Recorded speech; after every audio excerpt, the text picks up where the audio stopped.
je voudrais que tu me dises Oui. comment se passe réellement cette scission entre le groupe et Chris Oui, donc quand Reda. on rentre de ces vacances, Ouais. qu'on a fini, qu'on dit, bon, allez, euh, certains proposent qu'on reprenne la pièce sur la femme, d'autres disent, bon, écoute, on a eu assez d'ennui, maintenant on va calmer les choses. On a attiré trop de regards sur nous, et puis, il faut dire, je veux dire que les gens qui avaient réellement conscience de ce qui se fabriquait, on n'était pas très nombreux dans cette troupe. Les autres, ils étaient là parce qu'ils aimaient faire du théâtre. Ouais. Et puis, ne les implique pas dans des luttes. Oui, d'ailleurs, quelle Bon. était l'origine sociale de tes camarades à Oh, cette bah, époque-là? c'était plutôt, enfin, en dehors de deux ou trois qui étaient d'origine populaire, tous les autres, c'est de la petite bourgeoisie, ça c'est Ouais. clair. Des gens qui étaient bien à l'aise, des noms connus, hein, des grandes familles d'Alger, tout ça, Ouais. ou qui étaient venus d'ailleurs, mais qui étaient. Non, non, ça se pose pas. Ouais. Non. Que ce soit les filles ou les garçons. Oui, oui, absolument. Les Mais tu filles, m'avais on a- dit qu'il y avait des étudiants, Oui, il y avait, oui, oui, bien sûr. ouais, des bien sûr. salariés, Oui, il y des avait, chômeurs. voilà, il y avait des lycéens, des étudiants, des travailleurs et des chômeurs. Ouais. Voilà. Et donc cette scission Non, se pas fait. avant la scission. Donc quand on se réunit encore autour d'une table, qu'est-ce qu'on fait? Gal, on poursuit l'expérience de la création collective et choisissons un thème. Chris, non. Chris disait non. On revient à ce qu'on était avant. C'est-à-dire, on prend un texte, on fait une distribution, on cherche quelqu'un de la mise en scène. Si vous voulez pas que ce soit moi, d'accord, quelqu'un d'autre veut faire, mais on revient à un fonctionnement classique. Bon, non, on ne veut pas revenir à un fonctionnement classique. C'était même pas moi qui l'ai. C'est tous les autres membres de la troupe, etc. Et puis on a fini par choisir ce thème de faire encore une pièce sur la situation de la paysannerie. Bon, mais qu'est-ce qu'on sait, nous, de la paysannerie? Bon, en dehors de quelques textes, quelques bouquins, donc on commence à contacter les gens qui étaient connus à l'époque pour faire des recherches là-dedans, Ben Amara, Youssef Setti, etc. Bon. Mais voilà, arrive le mois de juin, on n'a pas grand-chose entre les mains. Et bon, mais Chris, voyant qu'on avançait quand même dans cette voie, va dire, moi ça m'intéresse pas, je me désolidarise de vous.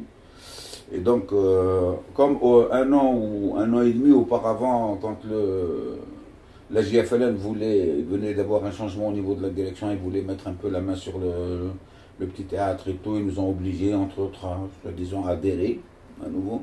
Personne n'a adhéré, mais en fait, on a désigné Chris comme permanent. Donc, officiellement, c'est lui qui allait parler. Il n'est jamais parti parler de quoi que ce soit. Mais enfin, ils lui ont donné un petit salaire, je crois que c'était 300 ou 400 dinars par mois. Mais quand on arrive à ce conflit-là, lui, alors il nous fait un coup de. Je sais Un pas coup quoi. bas. Oui, il va nous dénoncer à la JFLN. En disant, voilà, c'est les troupes, je ne sais pas de quoi ce qu'ils veulent faire, moi je les. Hein, bon, ils prennent la décision de nous mettre dehors. On nous met dehors. Nous, on continue à travailler ensemble, etc. Et c'est, bon, à un moment donné, on va occuper 2 ou 3 locaux un peu dans la ville, sans qu'importe ces locaux. Et donc, on prend la décision de créer le GATT. Sans conflit avec Reda, ni avec les deux qui sont restés avec lui. Quelle est la signification du sigle, le Eh GATT? bien, pour nous, sincèrement, on a appelé ça le GATT, le groupe d'action théâtrale. Ouais. Bon, mais comme on demandait un agrément à la wilaya selon la loi de 1901 qui était en cours en Algérie, donc il y a une enquête policière. Mais enfin, l'enquête policière ne devait concerner que la moralité de la direction de la troupe, même pas tous les membres. Donc moi, comme j'étais dans le bureau et président du groupe, donc les autres sont convoqués.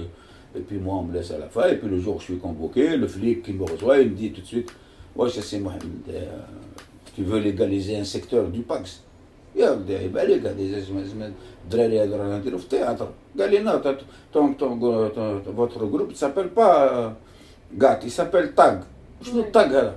تhéâtre d'avant-garde. Bon, bien sûr, ils ont fini Tu as par dû donner. tomber sur un policier dyslexique, hein? Oh non, Non? Ouais. Qu'importe. Donc, bon, ils ont fini par donner aussi l'agrément, c'était pas... Ouais. D'ailleurs, moi je suis étonnée parce que c'est vrai que peu de gens connaissaient cette loi 1901 Oui, qui bien sûr. permettait Oui. de créer des Bien associations. sûr, bien sûr. On l'a toujours eu, cette Ouais. loi. Mais l'indépendance, Ouais. elle a continué à être en vigueur. Seule modification qui est intervenue à cette époque-là, d'ailleurs en 71, il y a eu une modification de une ordonnance, c'est que, en plus que de l'agrément à demander à la wilaya, il fallait que le ministère de tutelle d'en relever l'activité aussi donne son accord. Voilà. C'est la seule difficulté. Bon, alors imagine des troupes de l'intérieur du pays qui doivent s'adresser, parce qu'à l'époque il n'y avait même pas de direction de la culture dans les wilayas, il fallait qu'ils viennent jusqu'à Alger pour... bon, parfois ça se passait par écrit, tout simplement, quand il n'y avait rien à dire. Gala comme oui, on est d'accord, bon, mais pour nous ça a été un peu plus difficile, je pense que c'est essentiellement à cause de moi. Ouais. Parce que les autres, je n'ai pas eu connaissance jusqu'à 20 ans plus tard. Pour que et c'était pas du tout parce qu'ils étaient au GATT, mais parce qu'ils étaient à l'université, qu'ils avaient adhéré au parti et tout ça. Donc, et moi, je n'avais aucun lien avec eux. Hein. Moi, je m'occupais d'autres choses qui n'avaient rien à voir avec Alger d'ailleurs. Ouais. Bon, donc, je suis tranquille. Donc, je lui disais aux policiers, trompe. Et puis, de toute façon, ben, c'est très bien. C'est très bien. Puisque vous nous soupçonnez, eh ben, je travaille pour vous, puisque vous êtes sûr qu'à 5h30 de l'après-midi, ils sont tous là. Mais c'est même si vous les avez perdus de vue, parce que moi, souvent, ils me perdaient dans les filatures. على بالكم 5 ونص 6 يوم كاع هنا انا نعاون فيكم السيمان خلينا نخدموا غير عبود. Bon. Ouais. Donc, Finalement, tu l'obtiens alors cet agrément. Bien sûr, on l'a Ouais. obtenu. Ouais. Ouais. Ben, beaucoup de gens n'y croyaient pas, ils disaient, mais t'es fou. Jamais, toi, ils vont te donner un agrément, ça va pas.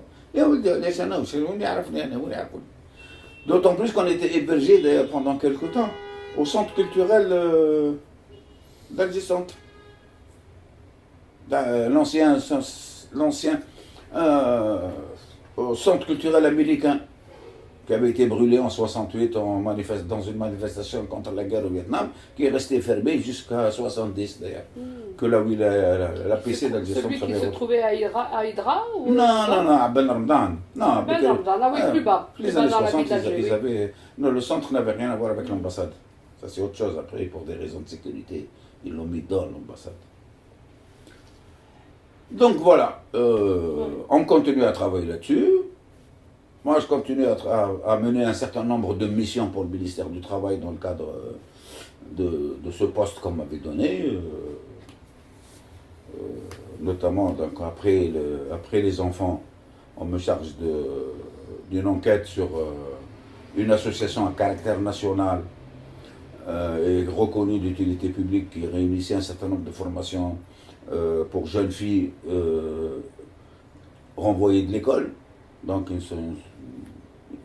des centres où on leur apprenait, bon, encore un peu de grammaire, un peu d'histoire, un peu la couture, la cuisine, s'occuper d'un bébé, dans l'esprit que, bon, leur destination, c'est de devenir mère de famille, quoi.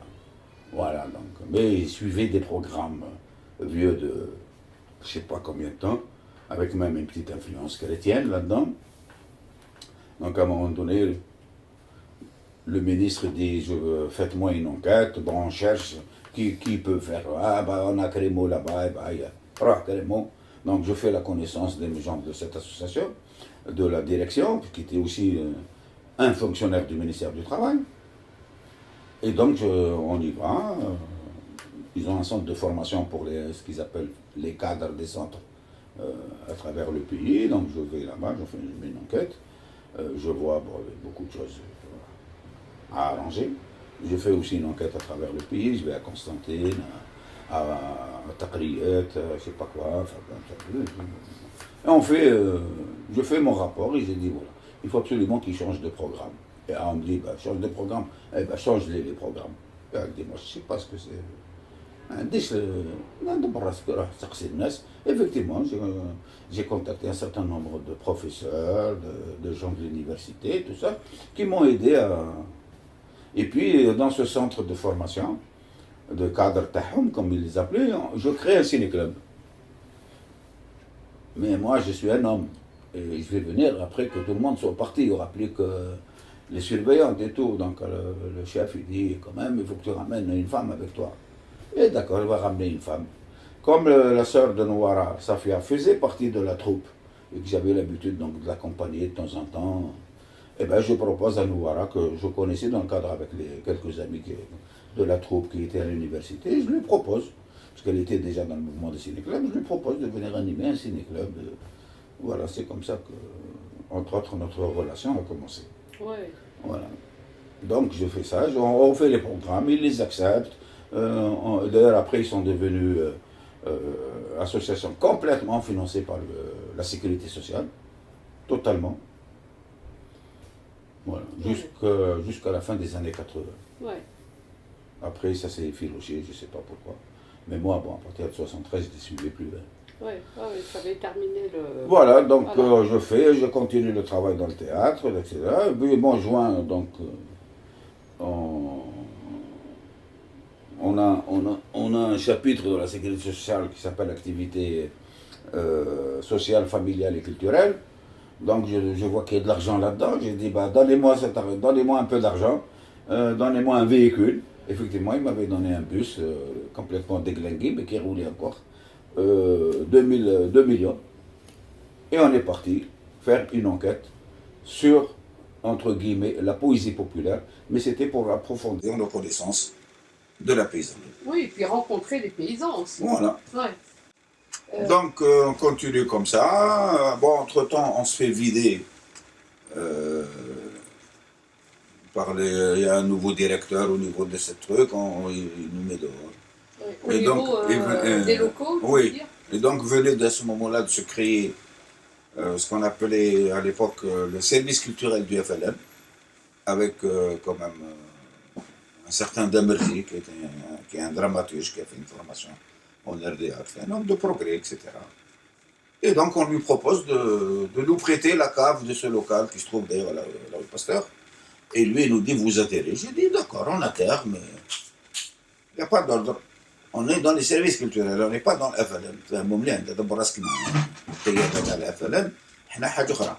D'accord, on s'entend là-dessus. Alors, ce qui est quand même très curieux dans ce travail collectif, d'écriture collective, c'est que votre thématique, elle annonce et surtout elle précède le texte sur la révolution agraire. Ah oui, oui. Ouais. Oui, ça nous a créé pas mal de situations équivoques parce que les paysans, nous on venait parler de réforme agraire, ce qui était leur aspiration depuis des générations, c'est-à-dire retrouver, il ne faut pas se faire retrouver la propriété de la terre. Bon, les terres récupérées par l'acquisition sont restées dans le domaine de l'État. Mais il y avait aussi à côté beaucoup de terres à des propriétaires privés qui ne les cultivaient pas, qui les laissaient comme ça en jachère, tout ça. Il y avait aussi les terres communales.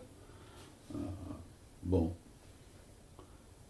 Donc, le contact au début, donc je me fais faire un ordre de mission par un ami qui travaillait dans les services aussi du FLN, dans notre service.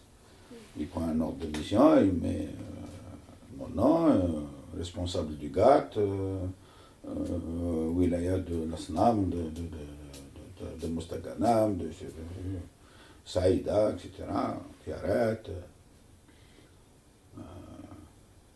Et il met derrière les noms des 15 ou 16 membres de la troupe, quoi. Voilà, c'est avec ça qu'on a ouvert toutes les portes, à commencer par les Qasmat du FNN, dans ce monde-là, qui nous recevaient, croyant que nous étions des gens structurés, quoi, qui nous ouvraient toutes les portes, et qui nous amenaient voir les paysans comme pauvres. Et donc, et nous, on leur tenait bien sûr un discours, et ils ne comprenaient pas, mais c'était pas grave. On est dans l'organisation Gaulois-Step. En plus, le premier contact quand on arrivait dans une wilaya, c'est d'aller voir le commissaire politique du coin. Bon, mais là-dedans aussi, il y avait à boire et à manger. Il y avait des gens bien et des gens qui nous ont beaucoup aidés. Voilà, donc on fait cette enquête, on a beaucoup de documentation, donc on rentre fin août, et on se met au travail. Bon, je te dis, entre-temps, on adhère au service culturel du FLM. On travaille tranquillement dans notre cave, tous les jours, tous les jours, tous les jours. La pièce prend forme, etc. Et arrive le moment de la jouer. Bon, on la joue un peu partout, je crois 2 ou 3 fois au Mougar, et puis Al-Harrach, je sais pas, dans 2 ou 3 communes, notamment l'école de cadets de la Révolution de Coléa, etc. Bon. Elle est bien reçue Ah oui, très bien. ouais. Très, Quel très que soit bien. le public. Ah oui, oui, oui, ouais. très, très, très, très bien. Très, Et est-ce très qu'elle bien. est comprise? Ah oui, de toute façon, pour être comprise, elle est comprise parce que bon, on a une langue très, très simple. Et puis, Ouais. bon, cette revendication était vraiment portée par la paysannerie et par les gens qui vivaient comme ça, d'origine paysanne euh, ou qui avaient Ouais. des contacts avec la paysannerie, quoi. Ouais. Voilà. Et puis, bon, à Alger, quand les gens entendaient dire que c'est le GATT qui va jouer, il n'y avait pas de problème. Ouais. Bon, bien sûr, beaucoup regrettaient ce qui s'est passé 2 ans auparavant avec Christ, tout ça. Mais ils savaient que nous, on continuait, que lui d'ailleurs, il ne fera plus de théâtre du tout. Pendant 5 ou 6 ans, avec son beau-frère, son beau-père, qui était architecte, ils vont passer 5 ou 6 ans à détruire le théâtre, à le reconstruire, une partie, pas d'autre. Bon.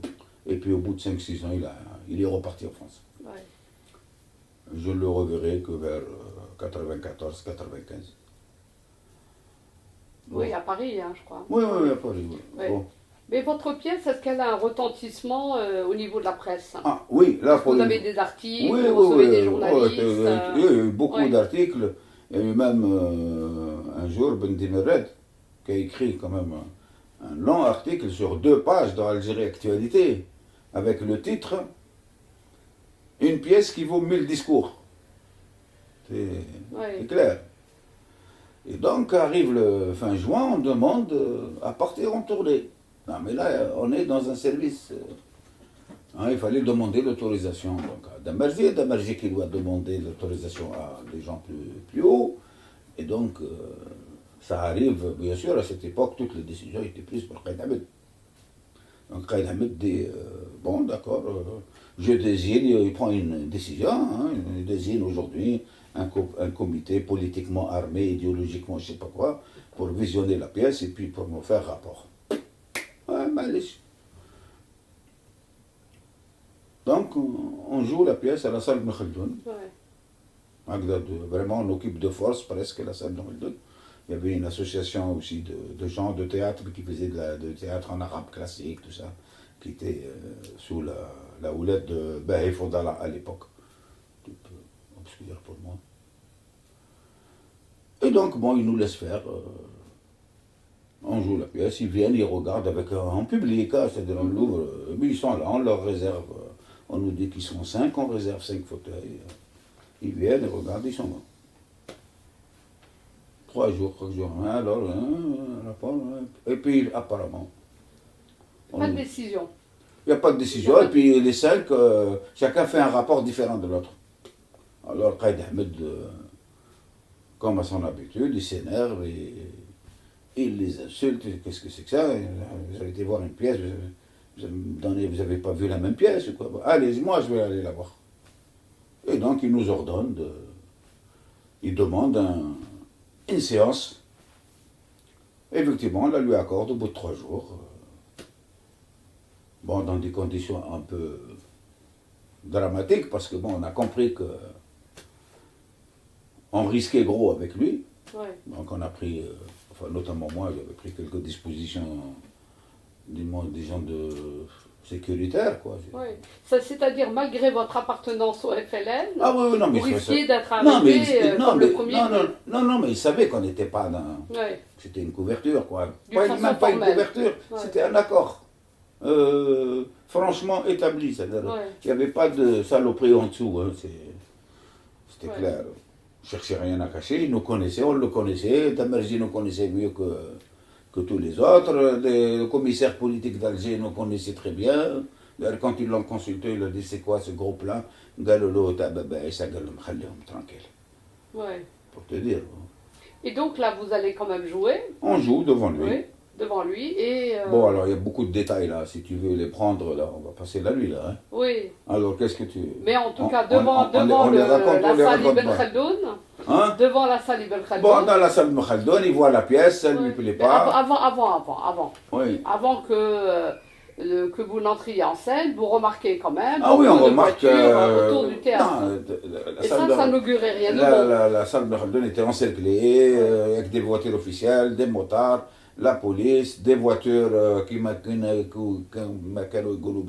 banalisées, mais on savait qu'elles appartenaient au service de sécurité. Donc. Et comment on peut jouer quand même Bon. après avoir reçu des censeurs, savoir que si ça tourne mal, on est arrêté. Comment on peut jouer? Non, les membres de la troupe n'avaient pas du tout conscience de ces choses-là. Pour Oui, eux, mais toi c'était une décision administrative à laquelle on allait se soumettre, puis c'est tout. Moi, je savais les tenants et les aboutissants de toute opération menée par Qaïd Ahmed, mais eux, à part quelques étudiants aussi qui étaient là, bon, ils se disaient, c'est pas possible ça, qu'ils se déplacent pour nous comme ça, c'est qu'il y a anguille sous roche, quoi. Oui. Bon, ben, on s'en fout, là, bon.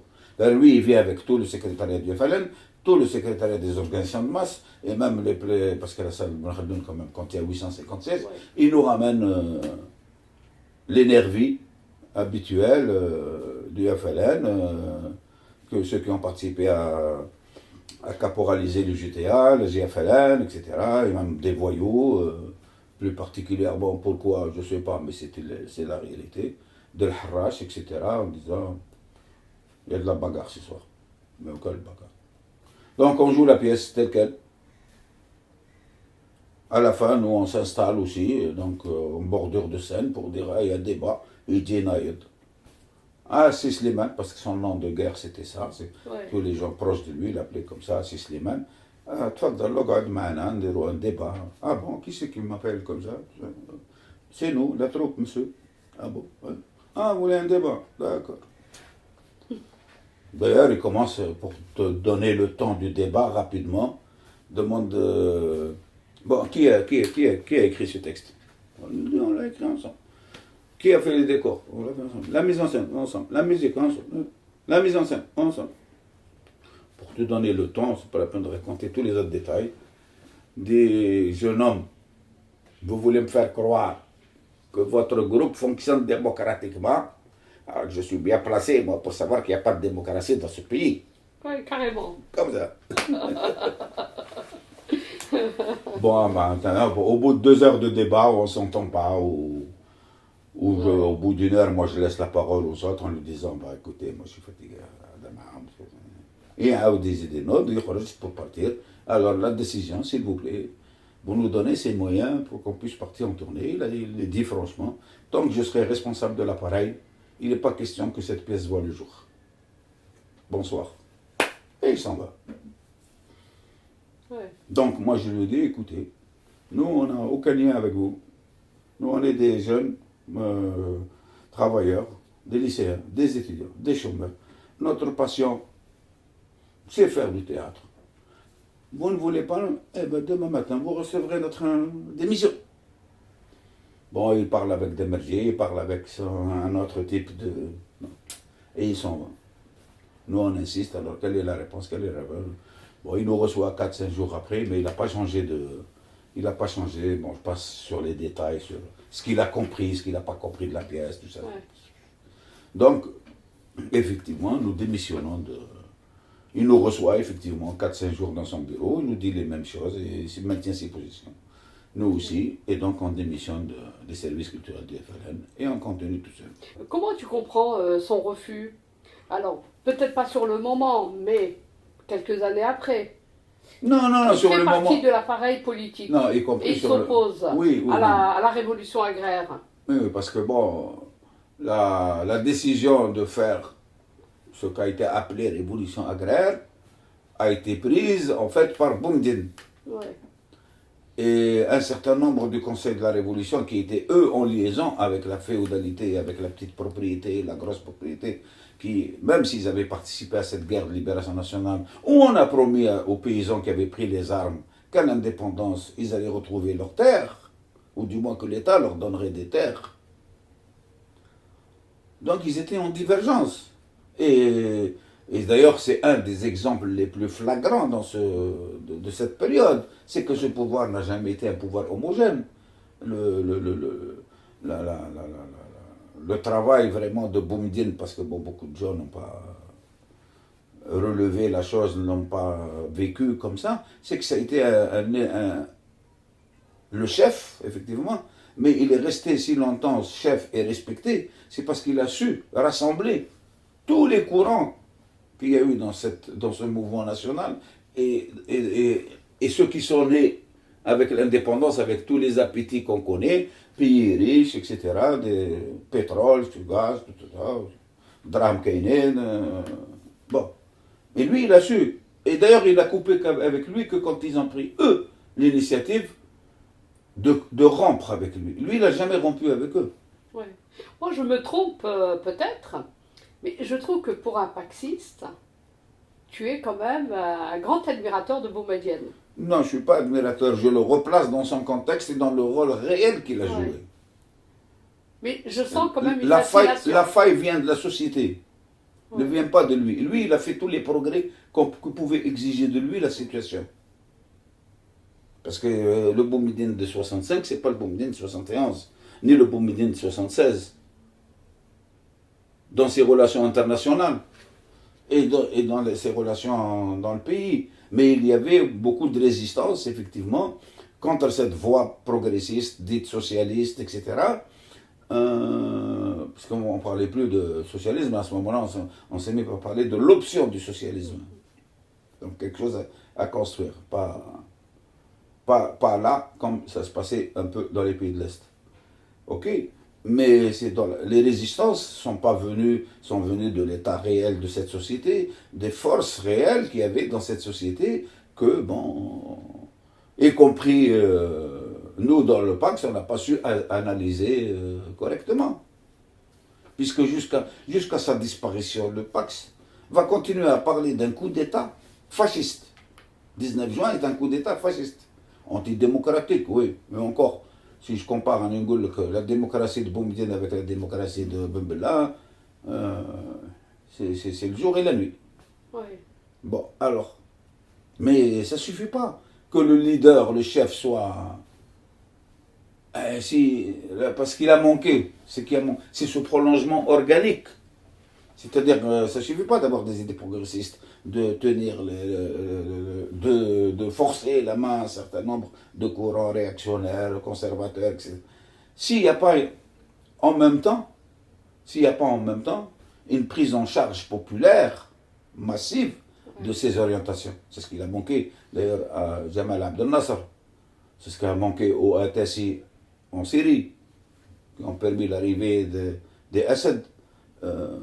Nasser a permis quand même l'arrivée d'Assadat. C'est lui qui le nomme vice-président 2 ans avant sa mort. C'est ce qui est arrivé à Boumediene. Après sa mort, on se retrouve avec un chef de Lebensdit. Voilà. C'est vraiment à l'opposé. Voilà. Pourquoi? Parce qu'il n'y a pas eu ce prolongement organique dans les masses de ce programme politique. Ouais, à la fin, Boumediene s'est mis à parler de l'usure du pouvoir, qu'il n'était pas éternel, qu'il disait aux paysans, faites attention, il a تسمعوا فيها الثورة الزراعية طيح عليكم الظلمة أكثر من وقت الاستعمار. Il l'a dit dans plusieurs discours. Ouais.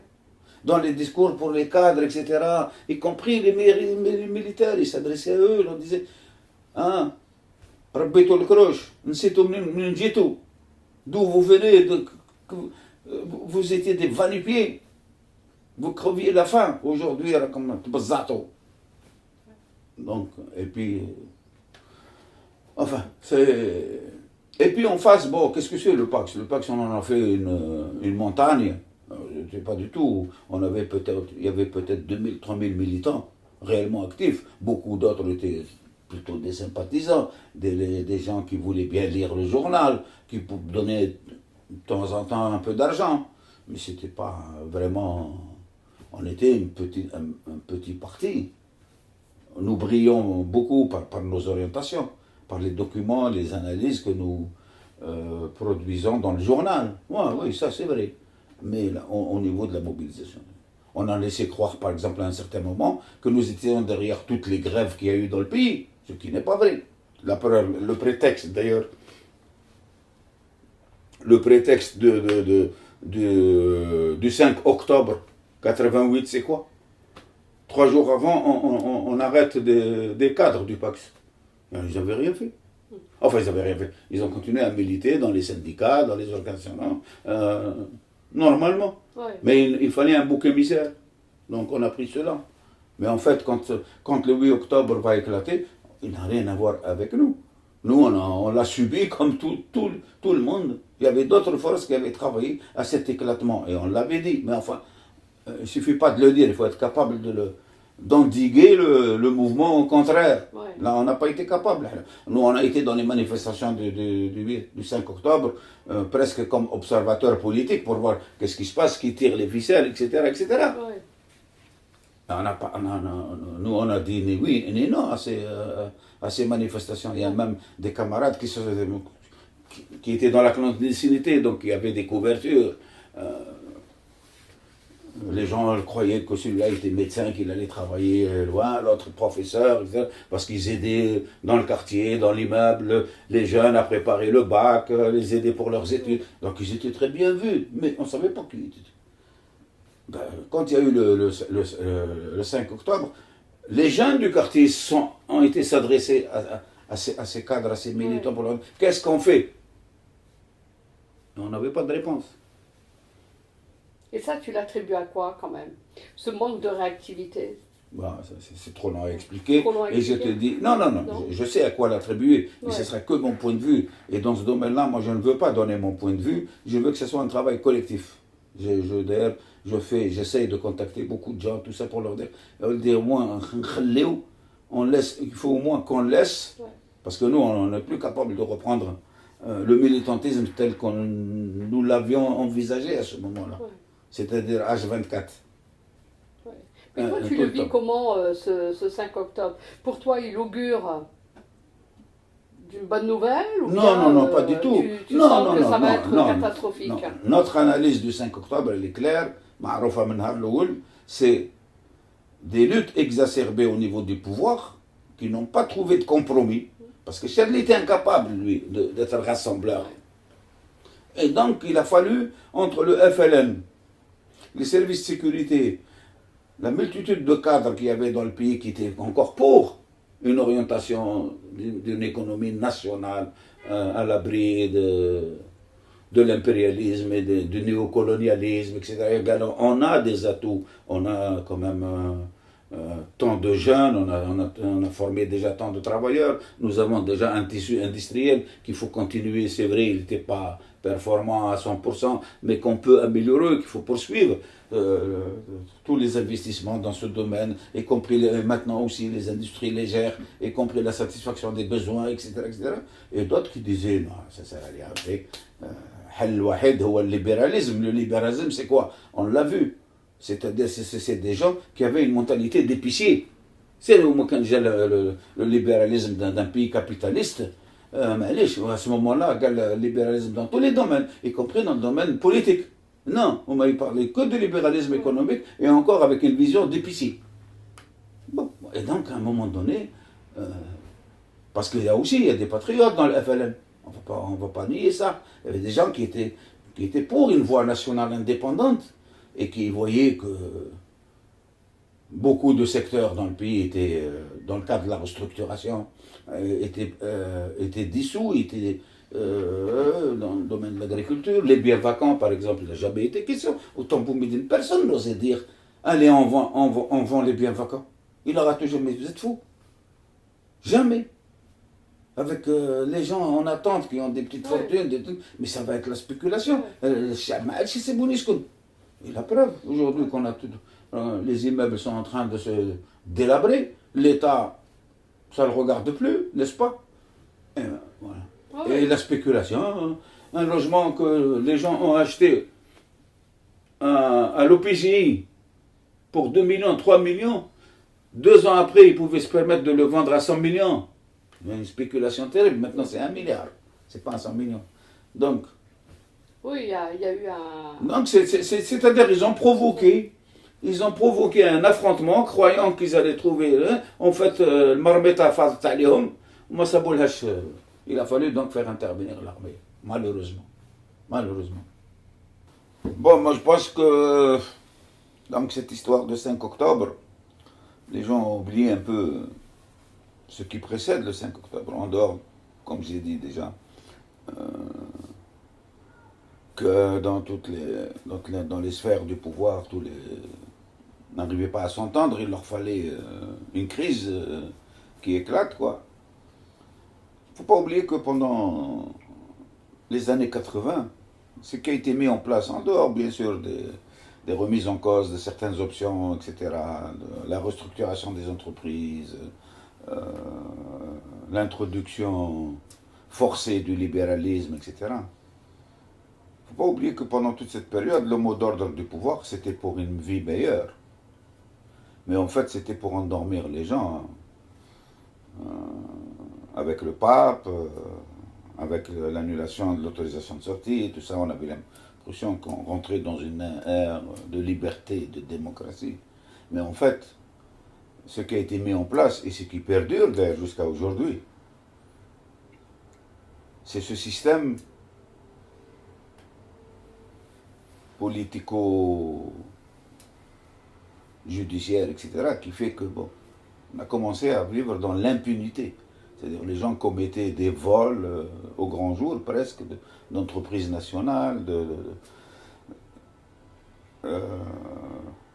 nos, entre guillemets, bourgeois commençaient à s'afficher, alors qu'auparavant, les riches se cachaient quelque chose.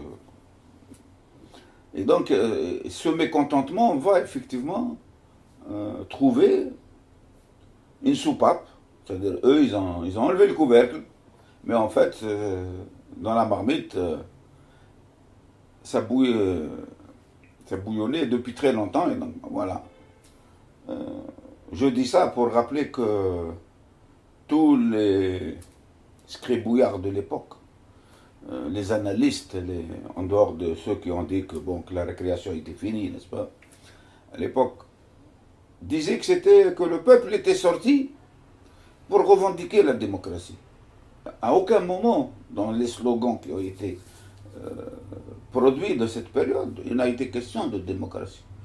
Les gens se sont attaqués à toutes les institutions, tous les bâtiments officiels qui représentaient l'autorité de l'État, le FLN, etc. On a détruit.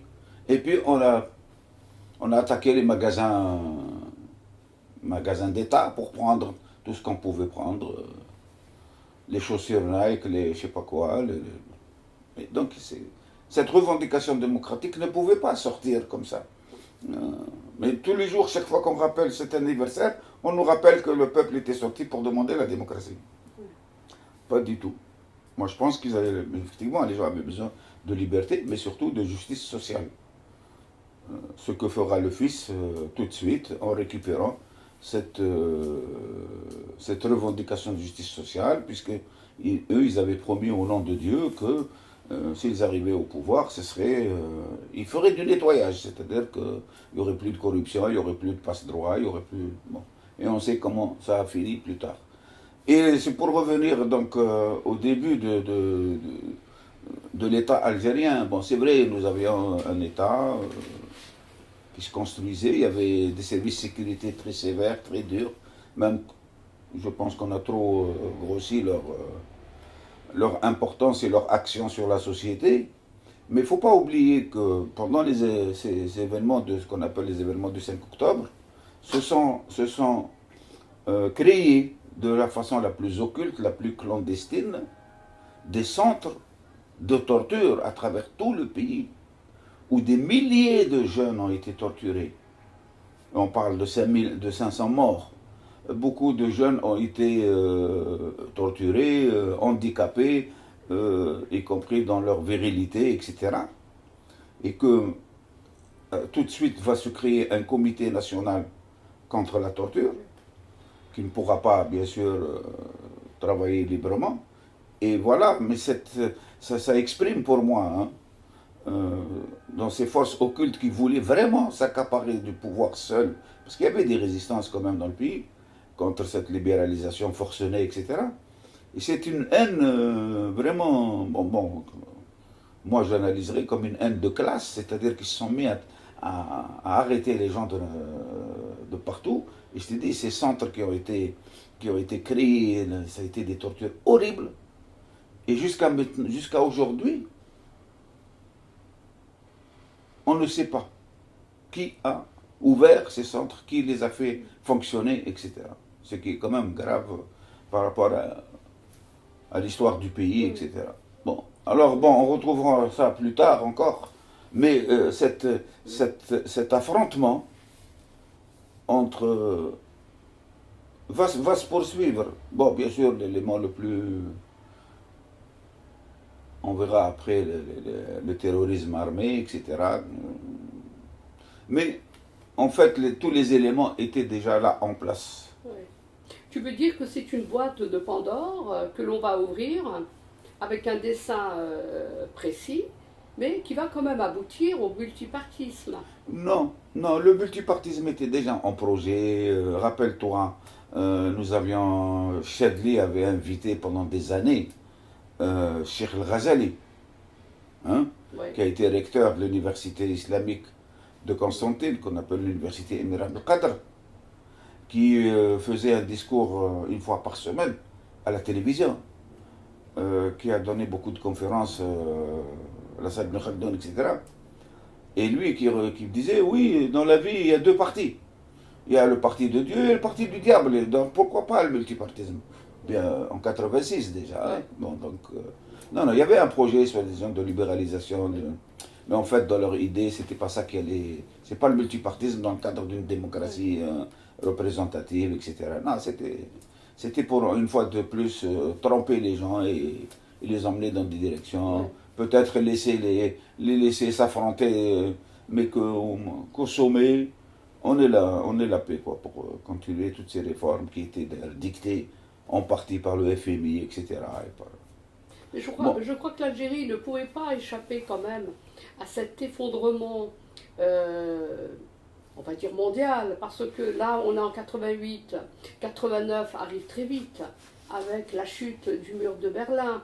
Donc les relations internationales étaient dans l'agitation. L'Algérie avait quand même, on sentait, malgré l'espèce d'ouverture depuis 78 sous le régime de Chadli, quand même un ras-le-bol. Un ras-le-bol oui, mais social, ça un veut... ras-le-bol Non, non. intellectuel aussi. Bon, ça va nous ramener à discuter d'un tas d'autres Ouais. éléments, d'autres problèmes. Faut pas oublier que nous sortons d'une période où l'Algérie avait réussi à récupérer l'essentiel de ses richesses. Qu'elle était à la tête d'un mouvement qui s'appelait le mouvement des 77, hein, qui regroupait l'ensemble des pays du tiers-monde. Faut pas oublier le discours de 74 de Boumediene aux Nations Unies, et qu'un certain nombre de forces, notamment une triade, qu'on appelait la triade à l'époque, dont la figure la plus visible était Kissinger, avait juré qu'ils allaient réorganiser le monde pour mettre tout ce tiers-monde au pas, et que tous ces pays qui avaient obtenu des prix corrects pour leur pétrole et les gaz, ils allaient connaître etc., etc. Donc ça fait intervenir le mur de Berlin n'a rien à faire, à mon avis, là-dedans. C'était beaucoup plus un projet. Alors, cette expérience du théâtre amateur va t'amener naturellement des offres du théâtre professionnel, mais tu vas quand même décliner les offres que te feront successivement Kateb Yassine et Ahmed Agoumi. Pourquoi? Bon, donc en 73, je quitte le gâte. Je démissionne aussi du ministère du Travail. Donc, je suis disponible. Je ne sais pas ce que je vais faire. Bon, Kate Biessine, qui était à l'époque à la tête de cette troupe qui s'appelait le Théâtre des Travailleurs, apprend la chose, quoi. Il m'invite à aller le voir et il me propose de prendre la suite d'un monsieur qui était là pour gérer la troupe.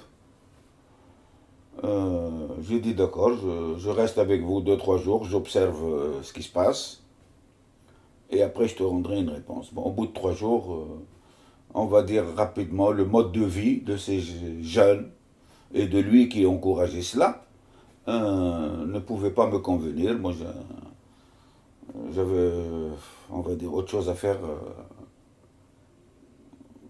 Et donc, eux, ils estimaient que fumer, boire pendant le travail, tout ça, faisait partie de la création artistique, Ouais. tout ça. J'ai dit, moi, donc, c'est pas... Après aussi, Agoumi, qui venait d'être nommé directeur du théâtre régional de Constantine et de Annaba, c'était dans le cadre de la décentralisation du théâtre national, aussi me fait appel, bon, comme il avait été plus ou moins connu dans le milieu pour avoir fait un peu jouer il a fait le rebelle au niveau du TNA, il a fait un peu de syndicalisme, etc. Donc et qu'il parlait qu'il voulait faire un autre théâtre différent des théâtres. Donc j'ai accepté pendant 3-4 mois, d'autant plus que il recrute tout de suite des gens comme Lachmi Nordin, Liliane Lachmi, de jeunes comédiens qui venaient de sortir des jeunes premiers, quoi, notamment Omar Tayan, etc. Et bon, il m'avait demandé de réécrire au TNA, je crois en 64, avec Boudia.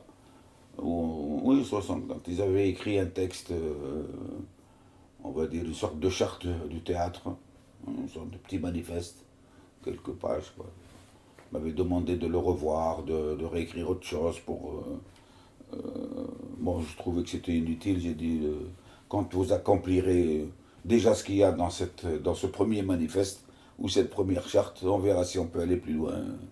Mais aussi, là aussi, le mode les rapports professionnels, les rapports humains, la composante de la troupe, ça ne m'a... Non plus, je ne pouvais pas... Je pouvais pas accompagner ces gens-là, donc moi j'étais sur une autre morale, d'autres principes, donc j'ai dit non. En 76, tu es sous-directeur au TNA et tu es chargé de l'animation culturelle. Arrive le grand débat autour de la charte nationale et tu organises une sorte d'assise nationale de la culture en invitant tout le monde, hein, finalement. Et quand je dis tout le monde, c'est-à-dire vraiment des hommes de culture de différentes régions, de différentes langues, de différentes disciplines. Était-ce une nécessité à cette époque-là? Bon, nécessité. En tout cas, quel en est le but en définitive? Oui, bah, c'était... le pouvoir avait produit donc cet avant-projet de charte nationale qui était censé définir les orientations et les objectifs du pays sur une longue période. Et le président donc, avait lui-même, dans un discours radio-télévisé, invité tout le monde à participer à ce débat. C'est-à-dire il a un peu bousculé toutes les structures administratives et politiques de l'époque, notamment le Front de Libération Nationale, et donc invité à ce que partout se tiennent des débats pour donner leur avis sur ce texte, dire ce qui manque, ce qu'ils veulent pour l'avenir, etc. Donc nous, comme tu l'as dit, c'est directeur de l'animation au TNA, à l'époque de l'année où ce théâtre va être dirigé par Abdelkader Aloula, on s'est dit, ben, nous aussi, nous devons apporter notre contribution à ce texte. Donc, effectivement, on a organisé un débat sur 2 jours où j'ai invité tous les gens qui étaient en vue à cette époque-là. Donc, on avait comme ça une douzaine de personnes sur scène pour animer le débat. Lesquelles? Ah ben, il y a eu Khatib Yassine, Ouais. Khedda, Bachir Hajali, qui lui était plus monté sur une scène depuis au moins une quinzaine d'années, n'est-ce pas? Participer à ça des groupes de musique, bon, qu'on disait à l'époque Kabyle, quoi, berbère, Ouais. des universitaires, Ouais. enfin tous les gens essentiellement d'Alger, bon, quelques-uns sont venus de l'intérieur, mais enfin c'était pas énorme, donc bon, on s'est retrouvés 120 personnes, mais c'était des débats aussi ouverts au public, c'est-à-dire on a laissé les gens rentrer, assister à ce débat. Donc, et il nous a semblé donc à ce moment-là que la priorité, bien sûr il y avait un chapitre sur la culture dans la charte nationale, mais il nous a semblé qu'il y avait un point fondamental qui manquait, que c'était le moment d'en parler, que c'était le moment de le dire, c'était de revendiquer la création d'un organisme national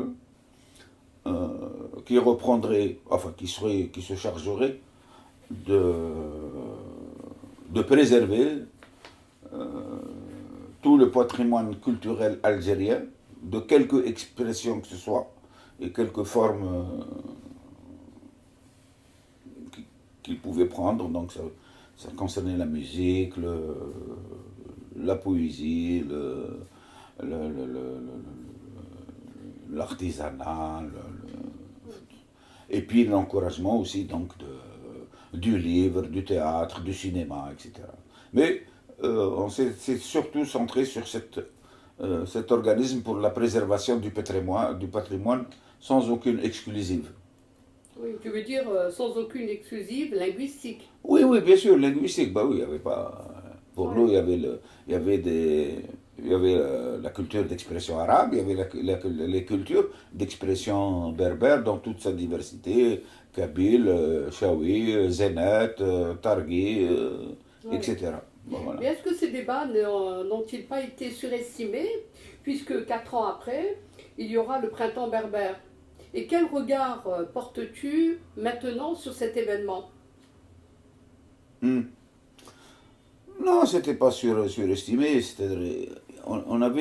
la société avait besoin de ça. Bon, de notre point de vue, hein, la société, peut-être elle a trouvé d'autres formes, entre autres le printemps berbère pour exprimer.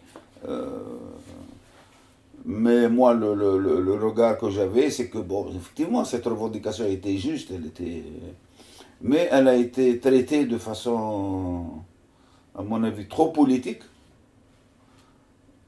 parce que c'est une question sensible.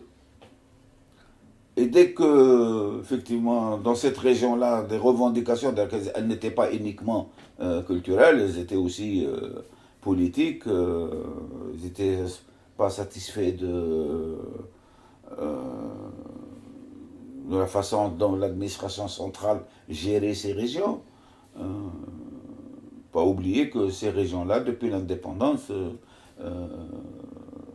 Tizi Ouzou, Bjaya, ont toujours eu les taux les plus faibles de participation à toutes les élections qu'il pouvait y avoir, que ce soit au niveau national ou local ou départemental, etc. Bon, il y a toujours eu ce sentiment de défiance vis-à-vis du pouvoir central. Simplement, effectivement, le traitement, euh, c'est une question qui revient de loin, hein, la question berbère, a toujours été considérée malheureusement par le mouvement national et par le pouvoir politique après 62 comme étant source de division. Et donc il fallait empêcher cette... ça a été compris comme une prétention de vouloir diviser le pays.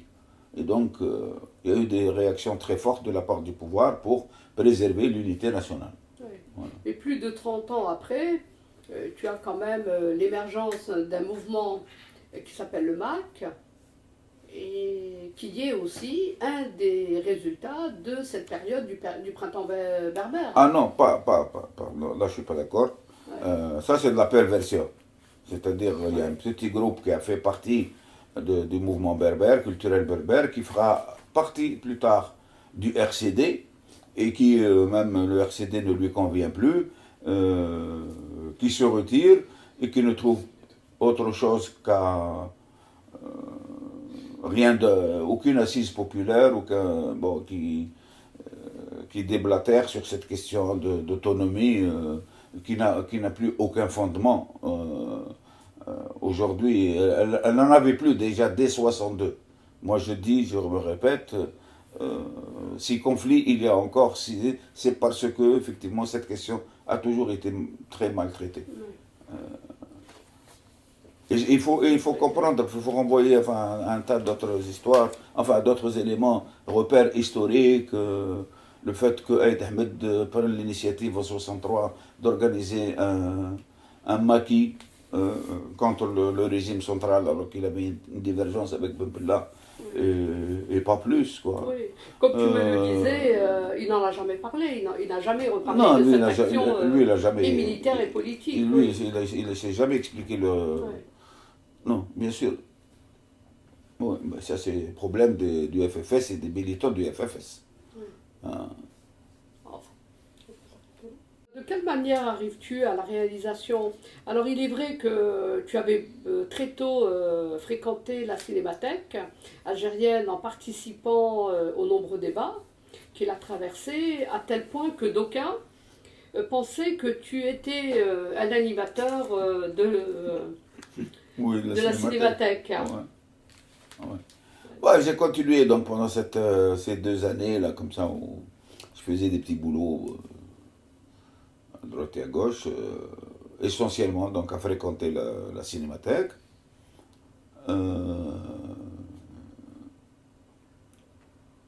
Et en 76, bon, j'ai participé entre-temps à 2 films, parmi les petits boulots que j'ai fait, Omar Guetlatou, Barrière de l'Alem. Bon, pour moi, Ouais. c'était de première expérience. Je voulais savoir comment ça se fabrique un film. Bon, mais c'est. Bon, j'ai joué dans Marguerite Latou, Ouais. j'ai aidé à l'écriture enfin, j'ai écrit les dialogues et j'ai essayé de faire avancer un peu plus le scénario de Barrière. Bon, ça n'a pas fonctionné avec le réalisateur. Mais pour Mazar Alouache, tu le connaissais déjà, Oui, oui. avant d'en devenir le comédien. Dans la même période, Ouais. parce que lui il rentre début 73, avec Belloufa d'ailleurs, ils reviennent de France après la fin de leurs études, etc. Donc Alouache va travailler, enfin, il sera recruté comme réalisateur à l'ANSIC, et Belloufa, je pense il va occuper un poste au ministère de l'Information et de la Culture, je crois qu'il s'occupait d'audiovisuel ou de cinéma. Et puis après, lui aussi, il va rejoindre l'ONSIC et il sera nommé donc en 76 Ouais. directeur du département documentaire. C'est lui d'ailleurs qui va t'offrir Oui, absolument. l'opportunité de réaliser ton premier documentaire, Oui, la oui. calligraphie arabe. Oui, lui, quand il arrive, donc il fait tout un programme parce qu'auparavant, on attendait que les gens viennent proposer des sujets, Ouais. puisque c'était à la fois documentaire et actualité aussi.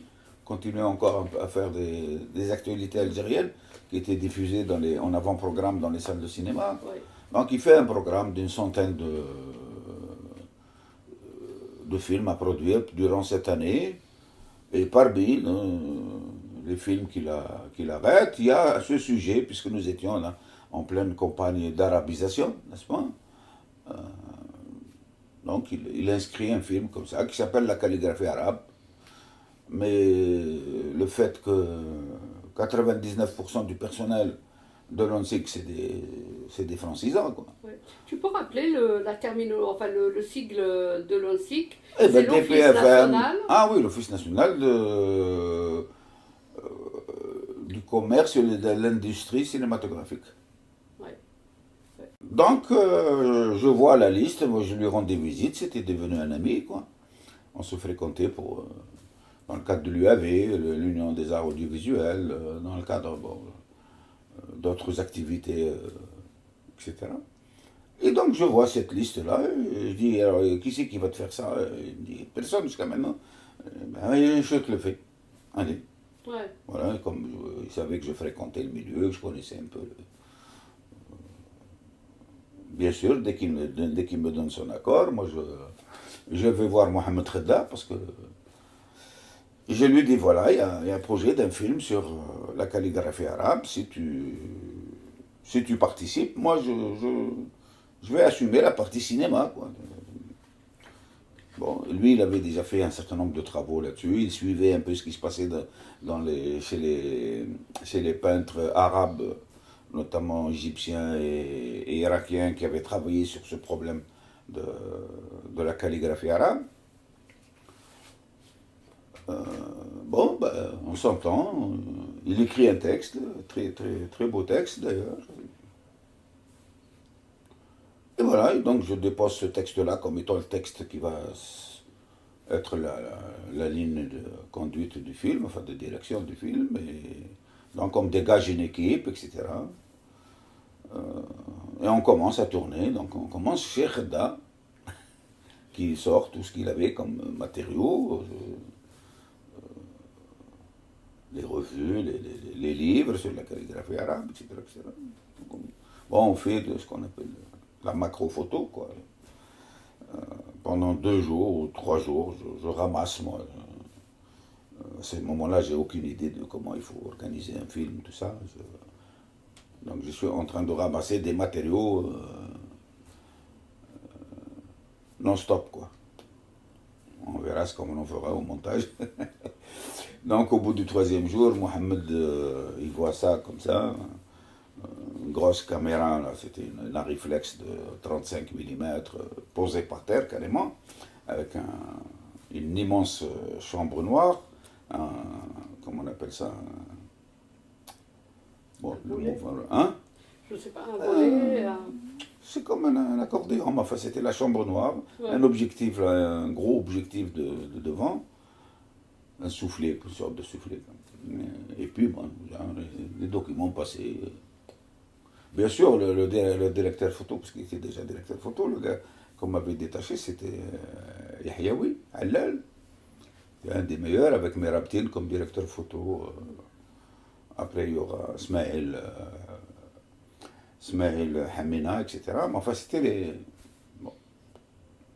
Bon, lui, bien sûr, il changeait ses ouvertures, ses cadrages, etc. Mais enfin, ça ne se voyait pas. On avait l'impression qu'il y avait un monstre là. Effectivement, Khedda finira par dire qu'est-ce que c'est que ce monstre. Lui, les appareils et tout ça, il n'aime pas trop. Bon, ben, on a fini de ramasser tout ce qu'il y avait chez lui. Mais si l'écriture est un moyen de transmission du savoir, c'est aussi un art.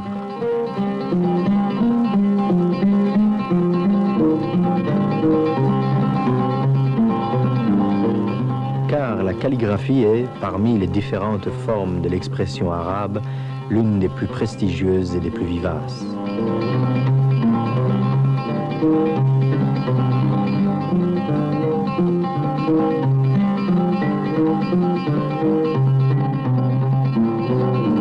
Tout servira de support à cet art.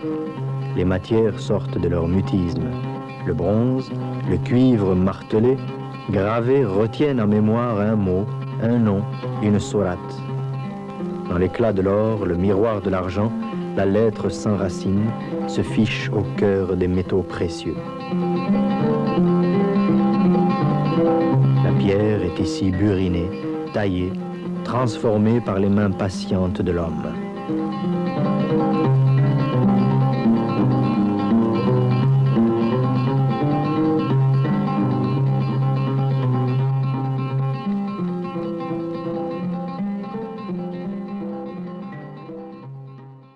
Et au moment je devais partir à Mostaganem pour filmer le mausolée de Sidi Boumdine, la mosquée, le mausolée, tout le travail d'écriture, les stucs, etc. Il me dit non, c'est trop statique. je ne marche plus. J'arrête ma collaboration là. D'accord.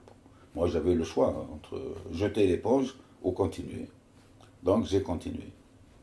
J'ai continué, on a été donc, hein, et puis après, en liaison avec les problèmes d'imprimerie et de graphisme et d'arabisation effectivement qui se posaient à l'époque, en plus, bon, tout ce que j'ai pu récupérer comme documents sur la calligraphie arabe,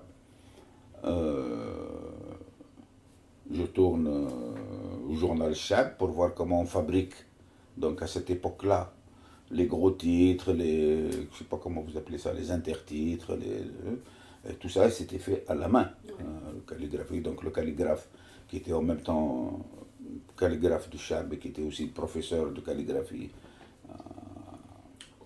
aux Beaux-Arts, donc explique devant la caméra comment on taille les roseaux, comment on prépare l'encre, comment etc., etc. C'était très joli aussi, très beau.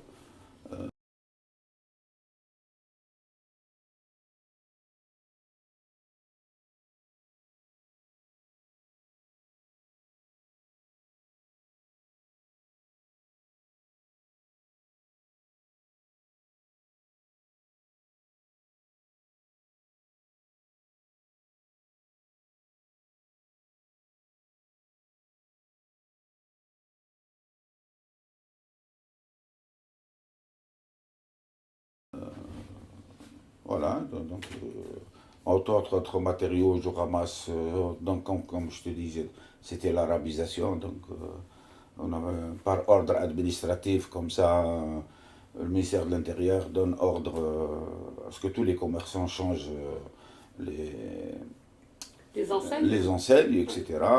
Et aux mairies de changer les noms des rues, etc. Alors par exemple, on avait un grand magasin de vêtements pour femmes, d'ailleurs, qui est toujours, donc je suis devenu une cafétéria, qui s'appelait Marie-Claire. Oui. Donc le type, on lui dit de traduire en arabe, il traduit Marim Daouya. Oui, c'est du mot à mot. Marie l'éclairante, quoi. On avait une rue qui s'appelait Anatole France. Bah, ils l'ont rebaptisé Anatole Algérie. Oui. Oui, bah voilà. Donc pour expliquer, mais en fait la problématique c'était, alors est-ce que dans le monde arabe on allait pouvoir trouver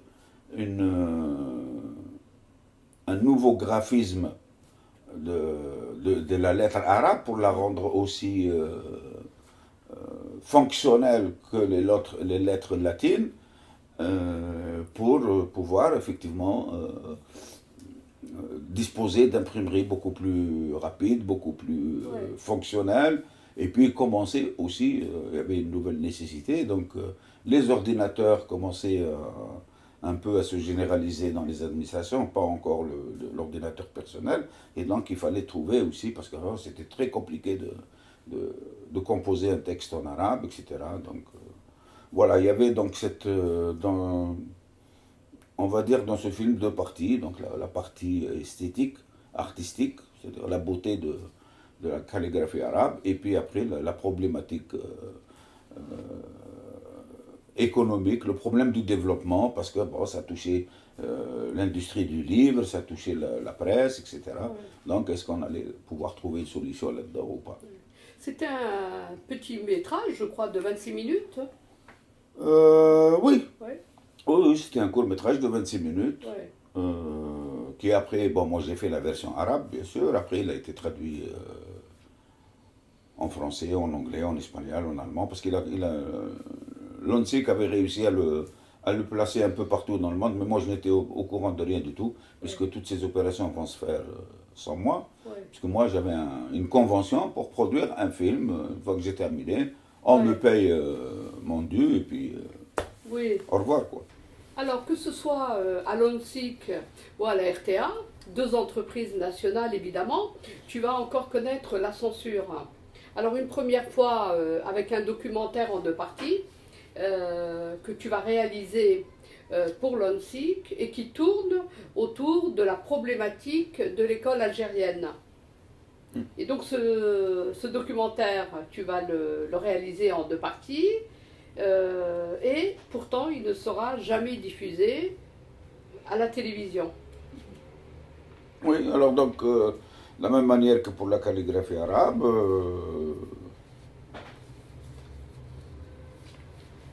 il y avait un débat dans le pays sur l'école algérienne, quoi. C'était l'année, ça venait tout de suite après l'adoption de ce qu'on a appelé l'école fondamentale, où l'État s'engage à assurer une scolarité de 9 ans donc, pour tous les élèves. Et 77, Mustafa Al-Ashraf publie une sorte de programme pour l'école algérienne.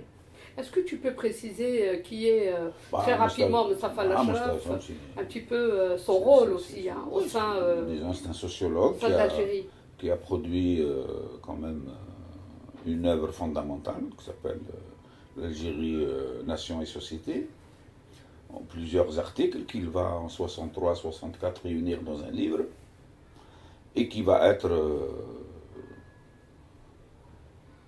consultant de Boumediene pendant toutes les années Boumediene.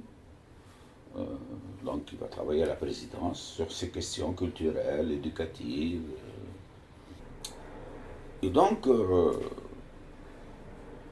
en lisant ces deux textes qui ont été publiés dans un hebdomadaire, à l'époque c'était Algérie Actualité, je propose donc de faire un documentaire sur l'école algérienne. Bon. À cette époque, le directeur de l'ONSIC est nommé directeur de la RTA, donc il va être à cheval sur les deux entreprises pendant quelques mois. Belloufa trouve l'idée intéressante, il en parle et dit à Larouati, qui était directeur, donc, oh, c'est très bien, d'accord. Bon, mais à ce moment-là, on va travailler avec les moyens de la télévision. C'est plus du 35, c'est plus du 16, mais c'est ce qu'on appelle le double band. C'est ce qui est le plus facile à fabriquer et à diffuser au niveau de la télévision. Donc moi, on me donne aussi une équipe, donc je vais dans un certain nombre d'écoles, notamment dans les quartiers populaires, autour d'Alger, pas à Alger vraiment, autour d'Alger. La montagne, Kalitos, Boufarik. Et donc je rentre dans ces écoles, on est toujours bien reçus, n'est-ce pas, au nom de la télévision. Et donc je filme les classes, je filme le matériel pédagogique, les livres étaient dans un état. L'époque c'était la double vacation, oui. C'est-à-dire on allait à l'école soit le matin, soit l'après-midi. Mais malgré ça, vu qu'il fallait accepter tout le monde, inscrire tout le monde, donc il y avait des classes surchargées de 50, 55, 60 élèves. Bon, donc je fais plusieurs petits portraits à des instituteurs, institutrices, les enfants, etc. Sur ce qu'ils pensent de cette école, qu'est-ce qu'il faut améliorer, bon, toute la problématique donc, de l'école, y compris l'aspect pédagogique, les programmes, les livres, etc. Et bon, je me retrouve en finale avec donc 2 films de 50 minutes, bon, que je monte assez rapidement d'ailleurs. C'est pas... et puis qu'on envoie à la télévision. Et arrivé là, ils vont disparaître. Alors qu'est-ce que tu appelles disparaître? Disparaître, ils vont disparaître, on ne les retrouvera plus. Ils sont archivés Rien du tout.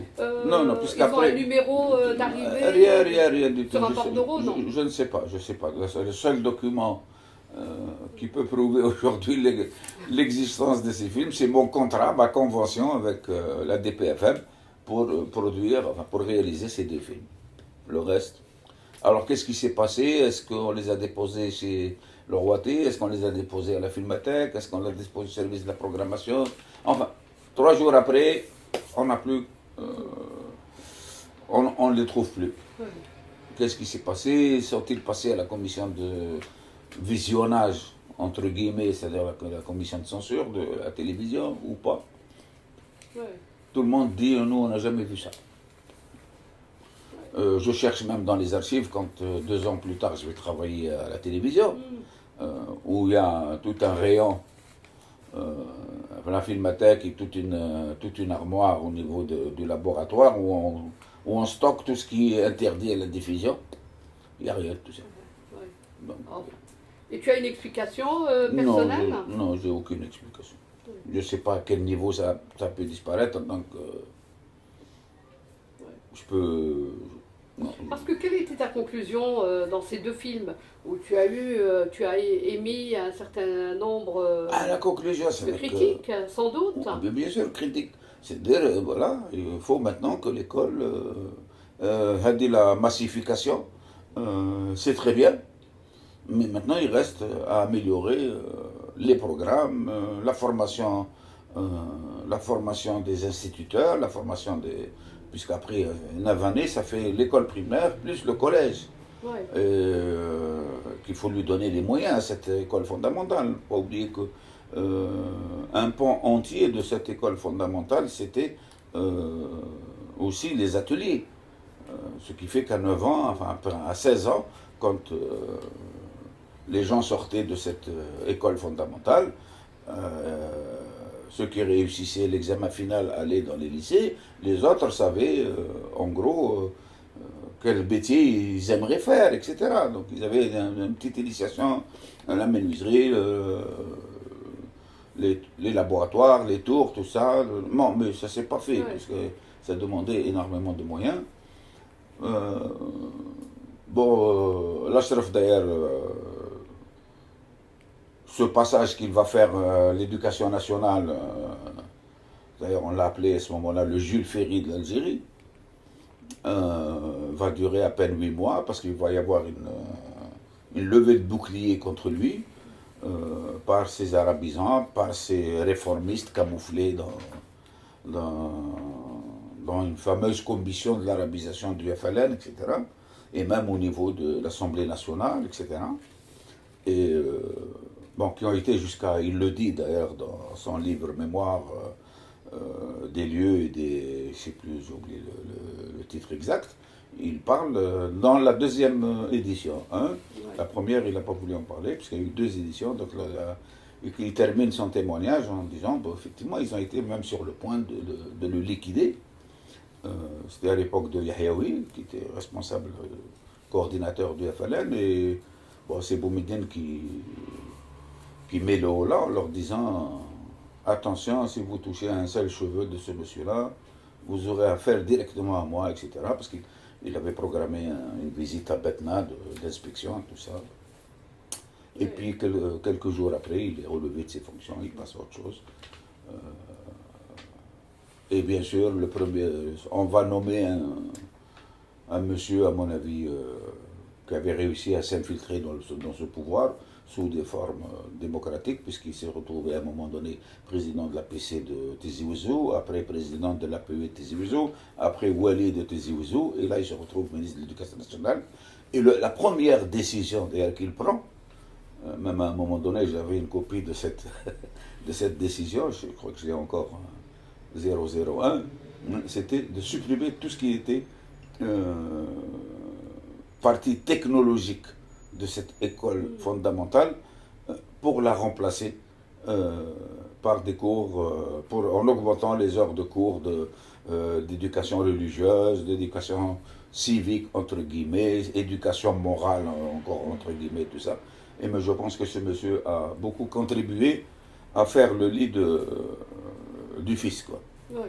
Mais enfin, c'est une autre C'est notre histoire. Tu vas rejoindre la RTA en 1979 et tu vas collaborer avec Azzim Medour en prenant vite du galon, puisque tu vas travailler sur une 2e série Colonialisme sans empire, et un des documentaires intitulé Afrique noire va t'apporter encore un certain nombre d'ennuis.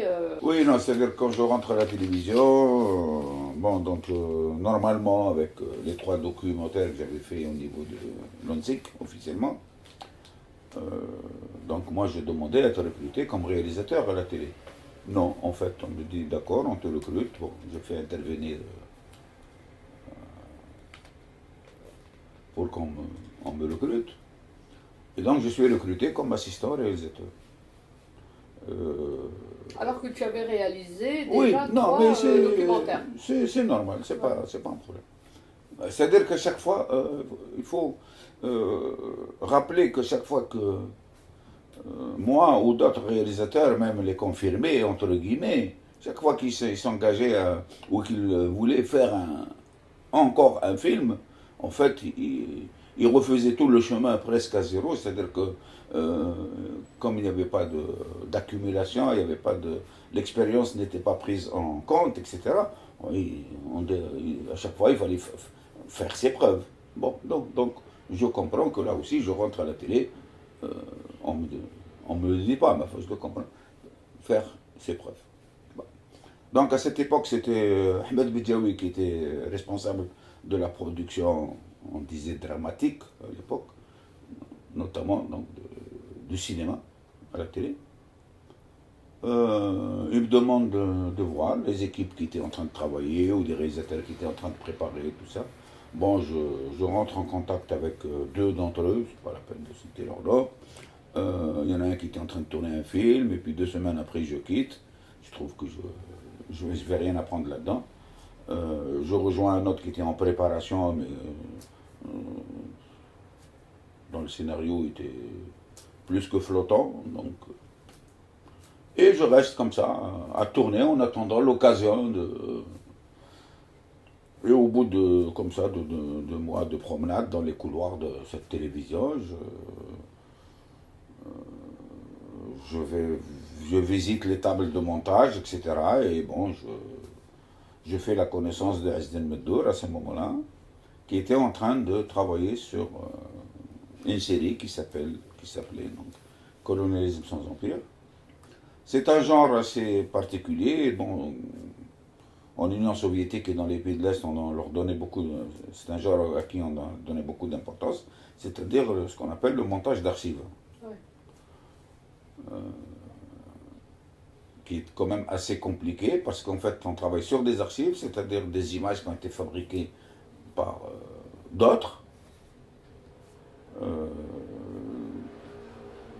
de divers pays, de divers visions, etc. Et donc toi tu as une histoire à raconter avec ces images qui se rapportent à l'histoire ou à l'actualité et que donc tu te traces une ligne de conduite, tu donnes une orientation à ton film, et puis la difficulté, c'est donc de prendre ces archives, ou tous ces matériaux que tu peux considérer comme archives pour toi, et de leur donner, de les organiser de telle sorte à ce que, bon... donc l'idée de Colonialisme sans empire, c'était de parler d'un certain nombre de pays dans le tiers-monde, qui avaient subi directement ou indirectement une colonisation, qui avaient subi une guerre impérialiste, etc., et d'en démontrer le mécanisme.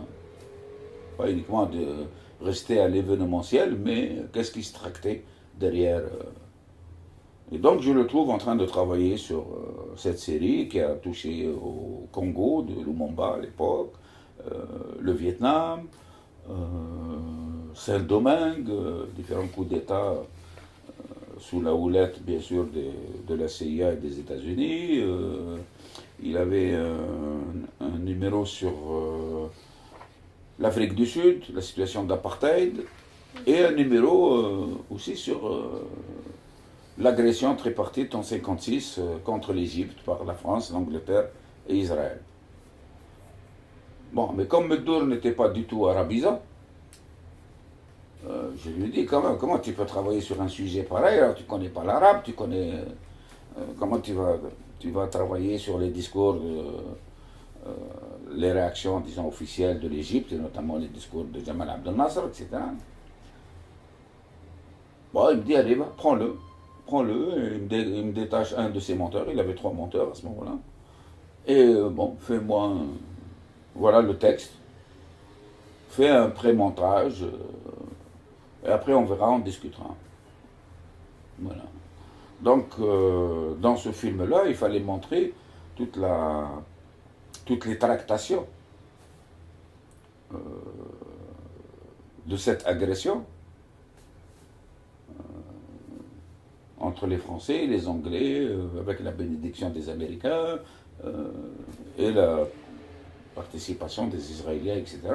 Et puis les raisons profondes dans l'histoire de l'Égypte et donc dans ce mouvement du 23 juillet 52 des officiers libres qui dégagent le roi et qui prennent le pouvoir, etc.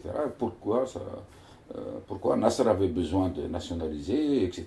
C'est-à-dire nécessité, après la réforme agraire, de construire le barrage d'Assoua, comment les Américains ont tergiversé pour financer, alors qu'au début ils étaient d'accord, et donc il avait besoin des fonds du canal de Suez pour financer le barrage. Voilà. Et pourquoi donc, voilà. Donc, au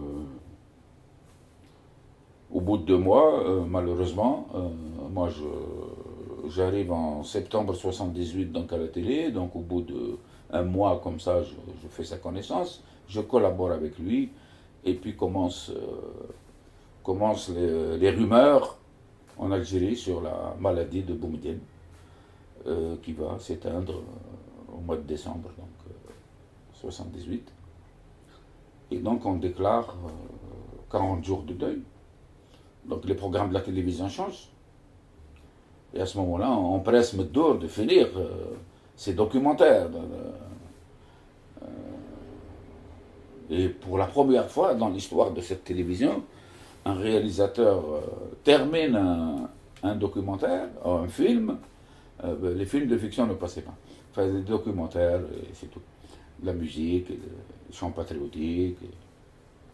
Et donc, les films passaient directement de la post-synchronisation à la diffusion. Ouais. Ils étaient vus par personne, censurés par personne. Et les 7 numéros, ils passent. C'est-à-dire, moi, j'avais fait avec lui donc la partie sur l'Égypte qui s'appelait Égypte 56 et la partie sur l'Afrique du Sud, sur l'apartheid. Il fallait qu'on avance vite, quoi. Et ça a eu un grand succès populaire. Très grand succès populaire. Parce que bon, à l'époque, on n'avait qu'une chaîne de télévision, il n'y avait pas encore les paraboles, etc. Donc les gens ne voyaient que la télévision nationale, quoi. Bon, mais ça les changeait un peu des rengaines de l'information, même quand on parlait d'un pays, parce que bien sûr. Bon. Ouais. Donc ça a eu un grand succès, effectivement. Donc début 79,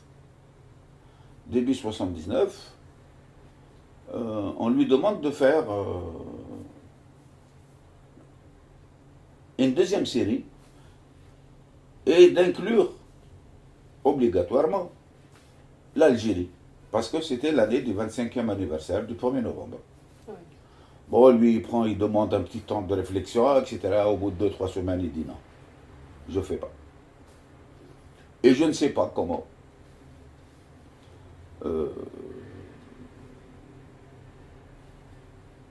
On me fait appel, on me dit, tiens, tu ne veux pas faire la deuxième série? Mais attention, tu commences par l'Algérie. Mais voir, je fais un tour, effectivement, la filmathèque, tout ça. Qu'est-ce qu'il y a comme archives? Donc on me montre tous les films qu'ils avaient l'habitude de montrer à cette occasion-là, les mêmes images qui reviennent. Bon, mais cette année-là, exceptionnellement, ils avaient acheté aussi des archives ici. Enfin, ils ont acheté des archives à l'INA, notamment des archives d'ailleurs qui commençaient avec la commémoration du 100e anniversaire de l'occupation de l'Algérie, toutes les festivités qui ont été organisées en 1930, filmées par 30-32, quoi, qui ont été filmées par Pathé à l'époque, etc. Mais on m'a dit, ça, tu touches pas, c'est réservé à un monsieur journaliste qui avait la main mise sur tous ces programmes. Enfin bon, je finis par accepter. Bon, je passe les problèmes techniques, la recherche d'archives, etc. l'écriture du scénario, parce qu'au début on avait écrit un scénario pour parler de la guerre d'Algérie, c'est-à-dire 1er novembre 1954, 5 juillet 62. C'était assez risqué quand même d'avoir accepté, même dans un cadre de célébration, d'écrire, enfin, en tout cas de filmer autour de cet événement. On est encore dans une période où l'histoire officielle oui, bah, ça c'est le problème ça c'est les problèmes que je vais rencontrer après. Ouais, mais tu en as quand même l'idée quand même. Non, tu as l'idée quand même que c'est un sujet non, parce qu'ils avaient créé une commission nationale pour les festivités du 1er novembre. Et ils avaient dit officiellement, كما نقولوا احنا بالعربيه نتبع دائما الكذاب بالباب الدار. قالوا c'est libre, tout le monde peut intervenir, tout le monde peut contribuer. Donc moi, ne voulant pas me retrouver à faire un certain nombre de tâches qui étaient des tâches obligatoires à la télévision, c'est-à-dire ne pas, après qu'on a fini la série, Meddour commençait à penser à une fiction, me retrouver à faire le stade, la mosquée, les récitals, je sais pas, qui étaient retransmis, tout ça. Donc je me suis dit, il faut que je bosse sur quelque chose. Donc cette proposition était bien tombée, et puis bon, je les ai pris au mot, hein. On était libre de s'exprimer. En plus, j'avais la référence, c'est-à-dire on va faire quelque chose dans le style de Colonialisme sans empire, c'est-à-dire liberté complète de... Parce qu'à ce moment-là, une fois que les films étaient diffusés et qu'ils ont été bien reçus, on ne pouvait plus dire, pour la rediffusion, parce qu'on a reçu un courrier extraordinaire, où les gens demandaient la rediffusion de la série. Bien sûr, ils n'ont jamais respecté ce vœu de public, mais enfin, il n'y avait plus aucune raison pour qu'il passe à la censure, donc au visionnage, et donc je dis, allez, on va continuer dans cette voie-là. Donc qu'est-ce que c'est cette voie-là? En fait, c'est de ne pas s'arrêter à l'événementiel, à la façon dont ces sujets-là étaient traités par les journalistes de la télévision, parce que jusqu'à maintenant, c'était eux qui faisaient, puisqu'on a même créé ces titres de grands reporters, etc. Donc de faire un travail d'histoire sérieux à partir d'images, et non plus de... Bon, donc, mais parmi toutes les archives que je réunis, notamment ceux qui ont été abandonnés par la France, puisqu'elle est partie en grande vitesse, n'est-ce pas? Il y avait tout un dépôt, là, banlieue d'Alger, où ils avaient laissé beaucoup de choses. Et moi et le monteur qui a beaucoup travaillé, il a été d'une très grande contribution, Kamel Boualem, qui était un excellent monteur. Pendant très longtemps, on lui refusera à cause de sa contribution à Colonialisme sans empire, entre autres, donc d'être reconnu comme chef monteur. Alors que quand même, bien. Donc là aussi, je ramène beaucoup d'archives, je retrouve beaucoup d'archives qui avaient été oubliées par la France au moment de partir. Donc j'ai beaucoup de matériaux, notamment pour parler de la période coloniale, qui n'était pas prévue dans le contrat au départ. Mais là, je retrouve des images extraordinaires sur la situation de la paysannerie, sur les travailleurs dans les mines, dans les ports, dans les transports, les grèves. D'autant plus qu'entre 50 et 54, il y a eu des grèves, même qui ont été des grèves comment on appelle ça, qui ont eu des échos à l'échelle internationale. Il y a eu les grèves de Ennahala dans l'agriculture, il y a eu la grève de Timezrit, c'est une mine qui a duré 6 mois et qui a connu une solidarité internationale, c'est-à-dire les mineurs de France, d'Allemagne, d'Italie, d'Angleterre avaient envoyé, parce que grève en Algérie, ça veut dire que tu n'as pas de salaire tout de suite, tu n'as plus rien. Donc ils avaient envoyé de la nourriture, des couvertures, mais c'est très bien. Donc j'ai retrouvé des traces de ces choses-là. Et retrouver aussi un certain nombre de types qui étaient vraiment de la première heure, et même d'avant la première heure, puisque dans mon film, il y avait des gens qui avaient pris le maquis en 36, en 37, pardon, un maquisard qui avait pris le maquis en avril 37.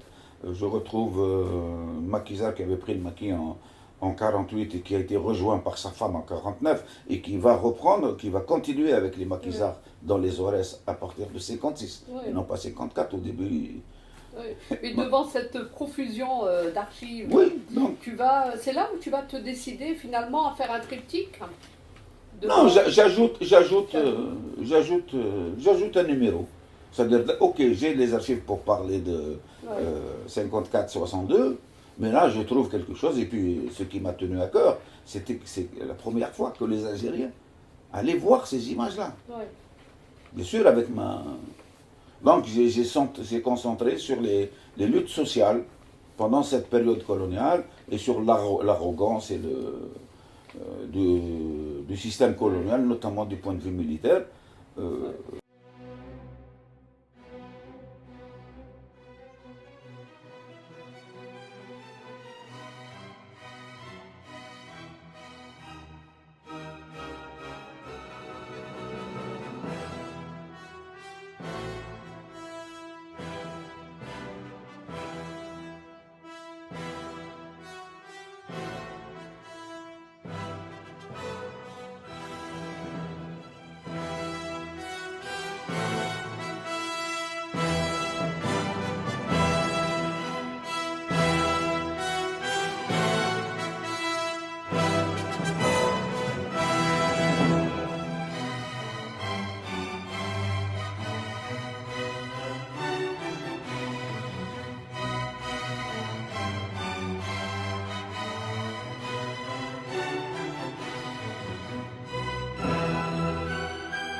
في عام 1930 احتفلت فرنسا وبأبها بالعيد المائة لعدوانها ضد وطننا.